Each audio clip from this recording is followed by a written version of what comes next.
Aujourd'hui, bon, vous êtes dans une période de transformation. Là, vous nous avez mentionné que depuis décembre, là, vous êtes en train là, de revoir un petit peu les opérations techniques. Oui, on a entrepris, après les vendanges 2010, donc en novembre, une belle rénovation de la propriété, avec deux grands sujets. L'outil technique, où on a apporté un certain nombre de modifications sur la réception vendange, sur l'outil de vinification et sur les chais d'élevage. Et puis aussi tout l'environnement de Palmer, en particulier le village dans lequel nous sommes aujourd'hui, qui est un peu le cœur de la vie quotidienne de la propriété. Et donc on a rénové tout ça aussi pour le mettre un peu plus en valeur. Donc un gros projet d'investissement, près de 9 millions d'euros, décidé par les propriétaires. Et ça s'inscrit quand même là, dans une période là, où on a connu quand même des bonnes années. C'est un petit peu Palmer à faire comme plusieurs d'ailleurs, parce qu'on a constaté ça dans le Bordelais tout de suite. Là, il y a une transformation qui se fait. C'est le temps de le faire parce que l'argent est quand même là. Oui, mais, vous savez, je vous disais tout à l'heure que Palmer a plus de 400 ans. Et donc les propriétaires bordelais ont la mémoire de l'histoire. Et ils savent qu'il y a des périodes fastes et des périodes plus difficiles. Et ils ont appris l'histoire que dans les périodes fastes, comme celle dans laquelle nous sommes aujourd'hui, il faut investir. Il faut investir pour préparer le futur et pour être prêt à faire face aux années plus difficiles. Donc effectivement, les années 2000 ont été des années bénies pour les grands domaines bordelais.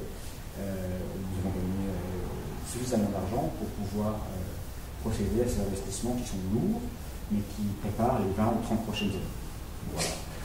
Maintenant, vous nous avez fait un petit tour là, du terroir de votre château. C'est quand même là, très important pour vous, cette notion-là. Et on parlait de la notion de viticulteur, vinificateur. Vous privilégiez le terroir plutôt que les hommes, là, comme on dit. Oui, c'est-à-dire que les hommes sont au service du terroir, les hommes sont au service de la propriété. 400 ans, ça veut dire qu'il y a beaucoup de gens qui ont travaillé sur la propriété, avant ceux d'aujourd'hui, qu'il y en aura encore beaucoup après. Et le rôle des gens qui gèrent une propriété comme Château Palmer, c'est de se mettre totalement au service de son identité. Donc comprendre le style, le respecter, le mettre en valeur, l'améliorer, petite touche par petite touche, mais pas le bouleverser.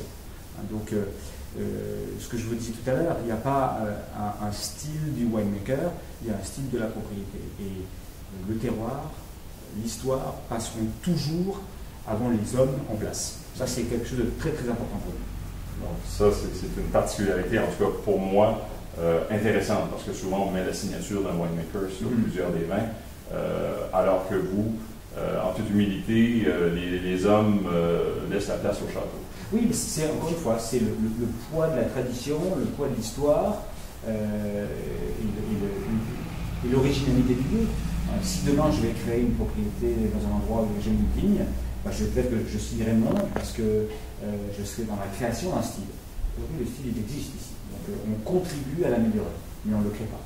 Parlez-nous de la particularité de vos vins, parce que là on a l'Alter Ego, on a le grand vin de Palmer. Donc, ça a été un vin qui a été introduit à un moment donné, là, il n'y a pas très longtemps. Ouais. On avait, jusque dans la fin des années 90, deux vins Palmer, Château Palmer, le grand vin, et un vrai second vin, qui s'appelait la Réserve Générale. Un second vin, c'était en tout cas à l'époque, une sélection de jeunes vignes ou de parcelles qui ne marchaient pas trop bien. Donc c'était un peu une sélection négative en quelque sorte. C'était le leftover, le reste. Et ça représentait 20% de la production en moyenne. En 98, les propriétaires de Palmer ont décidé d'arrêter la production de ce second vin et ils ont décidé de créer un autre vin qui s'appelle Alter Ego. L'idée avec Alter Ego, c'est plutôt que de se contenter d'une sélection négative, c'est de faire une sélection de terroirs et de vinifier cette sélection de telle manière qu'on obtienne un vin avec sa propre identité. Quand pour Château Palmer, on cherche à produire un vin qui va vieillir doucement et va s'ouvrir après 10 ou 15 ans, avec Alter Ego, on cherche à produire un vin qui, au bout de 5 ans, s'exprime suffisamment bien pour qu'il puisse être dégusté. Ça ne veut pas dire qu'il ne vieillira pas. Hein. Un Altarego, ça vit sans problème 10-15 ans. Mais de par le choix de raisin et de par le type de vinification, on donne la possibilité aux consommateurs d'y accéder plus tôt que pour Château Palmer. L'encépagement diffère selon les conditions annuelles. Mais grosso modo, quelle est la dominance là, pour chaque vin que vous avez? Vous avez du merlot un petit peu plus prononcé dans certains cas? Sur la propriété, et c'est une des particularités de Palmer, on a la même proportion de merlot et de cabernet. Hein, quand dans la plupart des propriétés médocaines, on trouve surtout du cabernet sauvignon, à Palmer, pour des raisons historiques, on a une proportion égale. On a de la chance d'avoir des vieux merlots sur des grands terroirs, ce qui est rare en Médoc. Et donc, les proportions de ces deux cépages vont varier d'un millésime à l'autre et d'un vin à l'autre.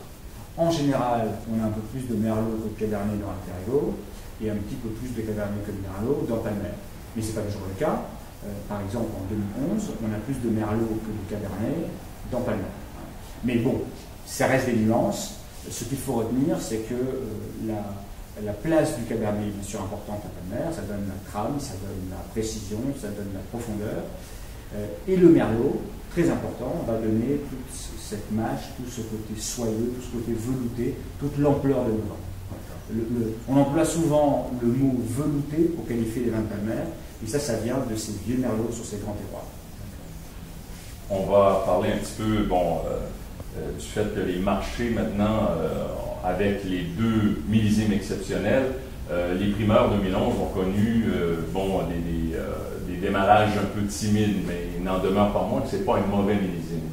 C'est juste le rendement qui était un petit peu différent. Oui, alors 2011 a été un millésime, d'un point de vue technique, assez particulier. Printemps très sec, très chaud, donc millésime très précoce. Été assez classique, avec un peu de pluie, qui ont sauvé la récolte. Et des événements climatiques au mois de juin en particulier, à Palmer, avec un orage de grêle, avec un dernier week-end de juin qui était très chaud, qui ont provoqué une diminution importante du rendement. Donc toute petite récolte, 20 hectolitres par hectare, c'est moins d'une demi-récolte. C'est le plus petit rendement à Palmer depuis 1961. Malgré tout, le vin est un vin qui a beaucoup de personnalité, qui est très puissant, qui est assez classique. Ça me rappelle des grands 86 ou ces millésimes tout en droiture, très médocains. Et donc un vin qui a une très très grande capacité de cave. La campagne primeur n'a pas été la campagne la plus facile de ces dernières années, pour des raisons essentiellement économiques. 2009-2010 ont été des très grands millésimes à Bordeaux. Les grands millésimes sont en général vendus cher, parce que la demande mondiale explose.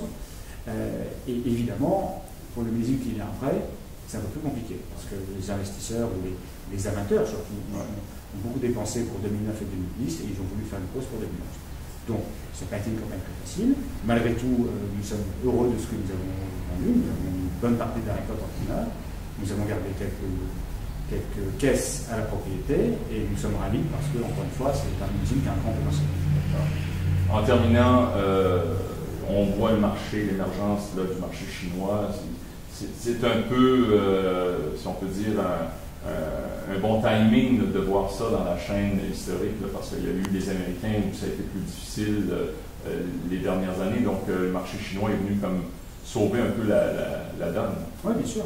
Après la crise financière de 2008, les États-Unis, la part des États-Unis dans nos ventes a largement diminué. Et l'émergence de ce marché chinois a été une bénédiction pour nous. L'intérêt des Chinois pour les grands vins, et les grands vins de Bordeaux en particulier, a été un événement considérable à la fin des années 2000 pour Bordeaux. Il n'en reste pas moins vrai que les États-Unis demeurent, et l'Amérique du Nord en général, demeure un marché très important parce que le niveau de connaissance est élevé. C'est un marché mature, il a un intérêt sophistiqué sur nos vins et qu'on le sait par l'histoire. C'est un marché qui a des hauts et des bas. On était dans un bas il y a quelques temps, ça revient, et tant mieux, parce que ça nous permet d'aller souvent en Amérique du Nord, et on aime bien ça. D'accord. Monsieur Zo, merci pour votre temps et merci pour cette belle visite. Merci à vous.